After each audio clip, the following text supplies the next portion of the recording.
Hello, everybody. Douglas Johnson back here. I'm a meditation teacher, yoga teacher, non-dual teacher.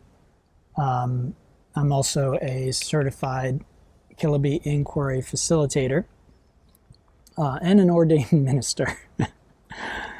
So I'm back today to talk more about shadow. And today I wanted to talk a little bit about reowning the shadow and the way that I go about that process. Before I do that, though, I do want to thank all of my patrons on Patreon. So these are people who help support me financially by making a monthly contribution. And that really helps so much. So if you'd like to become a part of that community, I do share things on Patreon that I can't share here on YouTube, like writings, other people's videos. A lot of the stuff I share is from scientists and doctors and people who are sort of straddling the line between Western medicine and science research and the spiritual side of things. So you might find some of that content that I share very, very valuable and interesting. So those are things I cannot post here on YouTube. I post them over there on Patreon. Also writings and heads up about events and things like that that you won't get here. So please check that out. I also want to thank everyone on YouTube who likes, subscribes, and comments. Those really do help spread the word, so thank you. Okay, so reowning the shadow. If you don't know what I'm talking about, shadow, reowning the shadow, then you should go watch my first video on this topic. Shadow is basically repressed aspects of ourself, things that are too painful for us to own. And so we repress them, and then we tend to project those qualities outward, either as good qualities or negative qualities in others. So how do we reown the shadow? Well, the approach that I really like is the approach that Byron Katie tends to take to reowning shadow. And this is a rather simple process, but what she tends to do is when people come to her with criticism or things like that, she often then looks in her own experience and finds instances where those things were true about her. So for instance, if someone says, "You're really selfish," you know that. Most of us don't want to hear that, right? And so we immediately feel a defensiveness come up. That's shadow right there. Okay, so that's how you spot it. Oh, no, that's not true. That's not true of me. Other people are selfish. I'm not selfish, right? Shadow. Okay, if we stop and we think from a place of non-defensiveness. So again, many of us don't want to be called selfish because we think selfish people are bad. Again, human society, human conditioning has put this on us. So again, these are qualities that most of us will not own. We want to say, I'm not the selfish one, right? We want to deny that. So again, if you want to be a big fat ego and go on suffering, continue on. Stop the talk right now and just continue on, disowning those qualities in yourself. If you want to have more peace, joy, happiness, truth in your life, truth in your relationships, then you need to stop right there. That defensiveness, no, I'm not selfish, right there, that's shadow. So you note that, no, I don't want that. I don't want to be seen in that way. I don't want that quality as part of myself. Again, this is something that we have repressed in ourselves. So what Byron Katie recommends is you go ahead and then look in your own experience and see instances where you have been selfish. And this takes some honesty and self-reflection. So again, if you want to continue being a big fat ego and suffering, then it's going to be impossible to find anything. And again, this doesn't mean you haven't been selfish. If you think you haven't, just talk to your family and friends about instances where you've been selfish, and they will probably be able to supply you with many, many instances where they felt like you were being selfish. Think of people you know, and I'm sure you have a list of instances where maybe you were like, wow, they're kind of being selfish right now. So what is selfishness? Again, in reality, this is just when we are thinking perhaps about ourselves first. In my perspective, this is something that human beings do from time to time. And again, this is where we want to get beyond time-based labels. So again, this is a rather sophisticated concept, but the ego lives in time. The ego wants to know. So this is very important. This is where it comes in. The ego says, that person is selfish. The ego knows that, right? And then it takes that quality, because maybe someone was being selfish. Okay, maybe you had it in a experience with somebody where someone was indeed being selfish. They were only thinking of themselves in a certain situation.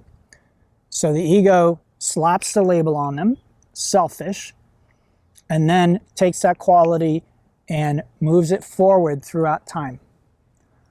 Now, enlightened individuals don't live like that. People are not things with traits that are immutable and unchangeable. Our traits will come and go. Sometimes within minutes, a trait can come and go. Somebody can be selfish in 1 minute, and then maybe you say something, and the next minute they are selfless. Okay?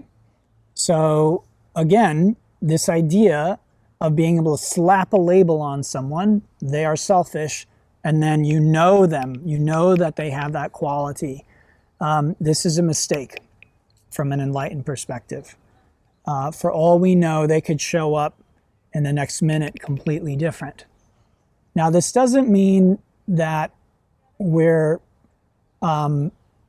deny the past. It doesn't mean we don't deny trends or qualities that we see, but there is a softness in that. I really can't think of another way of explaining it, but there is a softness around that. I might expect certain behavior from someone who has displayed that behavior over and over and over and over again, but an enlightened person will, the minute that those traits are not displayed, will not need an apology for the past, will not need extra reassurance that, something will never happen again. They are open and ready to move forward from the present moment with what is displaying in front of them at that time. Okay, so again, traits, things like that. We may have certain traits that are true throughout our life. Again, but as I mentioned in the last video, traits are relative. So selfish. Someone says you're selfish. You say someone else is selfish. There are degrees of selfishness, aren't there? Right? There are degrees of selfishness. Some people are extremely selfish, self-centered. They have a very hard time putting themselves in anyone else's shoes. Okay? Other people, they might have moments of selfishness. They may have situations in which they want to be very selfish, and other situations where they're completely okay. All right? So let's go ahead and really understand that and keep that in mind. So one way of reowning the shadow, again, is noticing when someone gives a personal attack, and then noticing how we recoil from that, how we don't want that to be true about us. sitting down, maybe in meditation, and doing some inquiry around this and saying, okay, so-and-so says I'm selfish. Have I ever been selfish? Being really honest, and then you find it. You find, yes, there have been instances when I've been selfish. And so that statement, you are selfish, it's true. You have been selfish, right? Maybe you didn't think you were being selfish in that instance, but there's a truth to it, isn't there? You have been selfish. Now, the other side of this that's very important to understand is even though there might be truth in that statement, it's not the whole truth. Now, this applies to us and to others.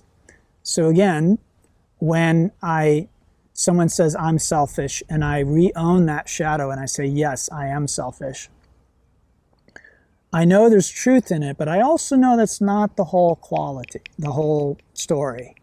Not always selfish, right? Not in every instance, not all the time. Selfishness is a quality that can come and go in my experience. Now, this is also true of other people. If I say somebody is selfish, if I'm really honest and I observe, I think what you find is there might be aspects where they are selfish, they are very self-centered. But then there will be other instances where you find they're being completely maybe selfless, and they're not thinking about themselves, they're thinking about you. It may not be the way that you want it to show up in your life, but there it is. And I can attest to this from personal experience. I have certain people who've been in my life who, in one sense, are so extremely selfish. In certain instances, they are unable, unwilling to see anything outside of the way they want to see it and the way that serves them and their perspective.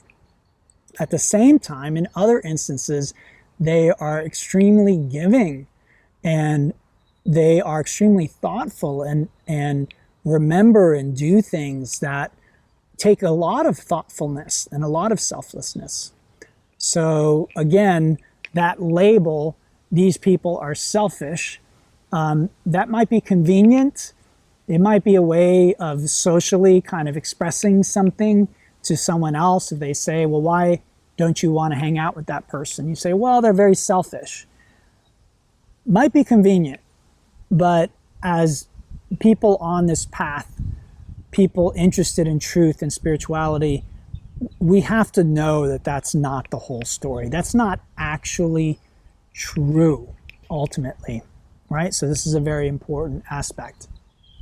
So for me, this is a great way of reowning shadow, first of all. Someone comes at you with something, you don't like that, you're not willing to own that.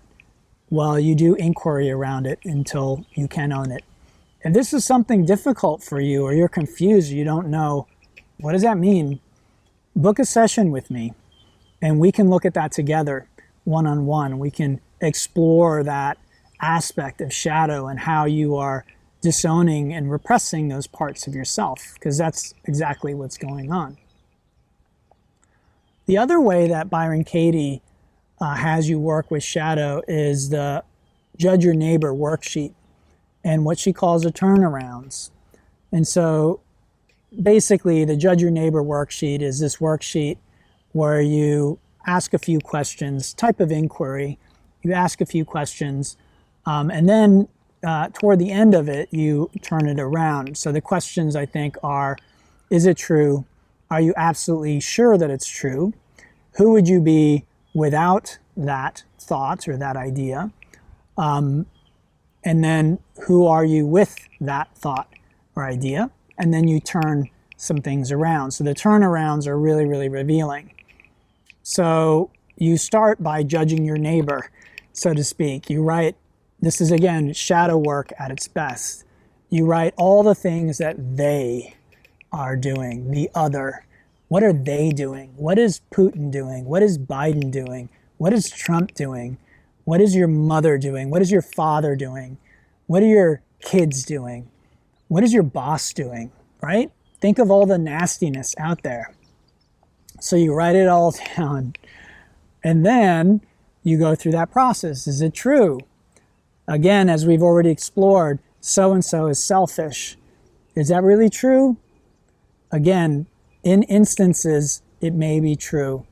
If you know enough about them, you're going to find that it's not true. So again, if you have one experience with somebody, it may seem really true, right? If you have limited exposure to someone, if you only see your boss every now and then, and you have a run-in with your boss, and they display selfishness or aggression, you may not be able to see anything else about them. Talk to their children, talk to their partner, talk to their parents, and you're going to hear other aspects about them. I'm not even sure that it's possible to live a human life without displaying different traits and characteristics over time. Maybe it's possible, I don't know, but I highly doubt it. What you're going to find is, again, people are a mix of different traits. Some traits may dominate in certain situations, with certain people, certain relationships. Certain traits might come to the fore, but these traits are coming and going. They're coming and going. So is it true? Ultimately, if you're honest and you have enough information, you're going to see that it's not true.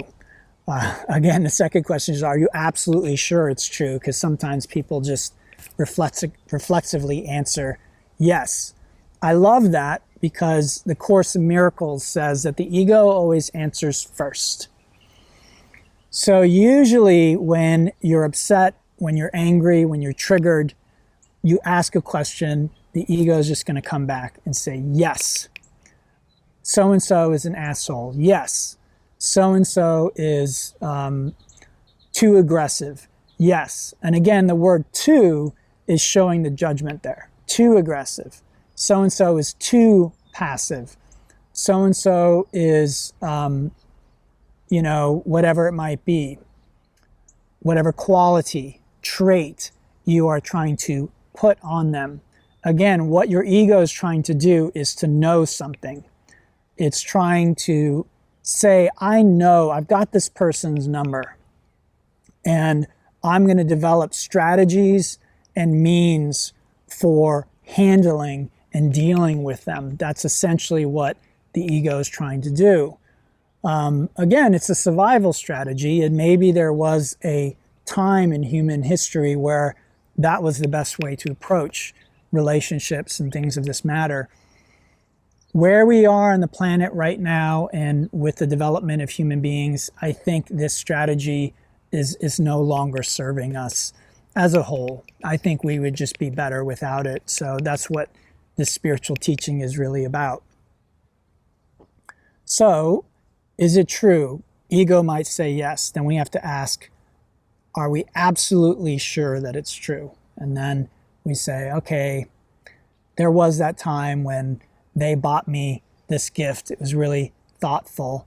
That wasn't selfish, whatever it might be. So we find instances where they weren't simply thinking of themselves. Again, I think we'll find this in any human being from time to time. There will be instances where they are not displaying simply selfish behavior, or whatever quality it is, aggression, whatever it might be. Then we come to, who are you with that thought, right? So-and-so is selfish. Who are you? You're hunkered down. You're on the defense. You are, again, coming up with strategies to try and manage and deal with this person who is selfish, who is aggressive, who is inconsiderate, whatever it might be, right? You're upset. You're angry. You're triggered. Who are you without that thought? You're free. You're happy. Who are they? They are innocent. They are just being them. They are being an expression of the divine love that we all are, the truest expression of that they can be at that moment. Whether we personally have appreciation for that or not is a different story. Again, our personal makeup and appreciation is, again, a trait. So that's going to be limited. Human beings are limited. It's part of just what human beings are. So the human side of me might be like, yeah, I don't really care for that. But I let go of the harsh judgment and the belief that this person should be. Again, anytime you're saying should, you know you're probably in murky waters, spiritually speaking, that person should be different than they are. And we can gain an appreciation for who and what they are and the expression of the divine aspect. Again, the divine is all things. It's everything. So it is aggression. It is selfishness. It is self-centeredness. It is all the negative qualities that we want to disown. So if we're going to know ourselves as divinity and know others as divinity, we can't disown any of these qualities, any of these aspects. We have to own them. So you go through the worksheet. Is it true? Are you absolutely sure it's true? Who are you with the thought? Who are you without the thought? And then you come to the turnarounds. And the turnarounds is where you re-own it. And so they are selfish. I am selfish. Right? How am I being selfish? And very often Byron Katie will have you see 2 or 3 instances where that's true. So it's not just this one thing. Oh, well, sometimes, I'm selfish when whatever. You think of some innocent thing. Again, very often we don't want to see these traits in ourselves. And again, that is shadow. So you go through that. And again, this is just such powerful work to do. Now, I'll say this. It doesn't mean that you can't leave your partner or lover because of traits or qualities that they're displaying. There's nothing wrong with that.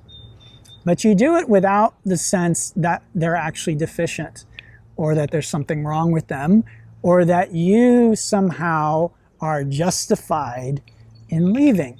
Again, this is something that egos want to do. Egos want to justify everything. Everything needs to be sort of logical, you might say. So we can leave just because we are not satisfied with our relationship for whatever reason. We might know the reasons, we might not, and that's okay. But again, very often because we know in a relationship that we might be hurting someone's feelings, very often we need to justify. And we need to make them the other and deficient. And we make ourselves superior so that we can justify to others, justify to ourselves, I am okay leaving this person because they are deficient. This is also true in society with criminals, punishment, death penalty, whatever it might be. We often want to justify doing cruel things to other people, and we justify this based on, again, our judgments, which, again, are not really ultimately true. All right, everyone. So I hope this was enlightening. I hope it was helpful for you. This work is so powerful and very, very necessary for us to eventually live in full embodiment and in connection with our true nature, which again is an embodiment of all qualities, all things, what humans call good and bad traits. You might say God, the universe, source is all of these things and is none of them. And ultimately, that's how we are. We are potentially all of these qualities and traits, and yet we aren't defined by any of them. That is the ultimate truth when we know ourselves. So as always, thanks again for listening. If you haven't subscribed to the YouTube channel yet, please do leave a comment below, say hello. And if you got something from this, a thumbs up is always very, very helpful. Until next time, namaste and have a beautiful, beautiful day.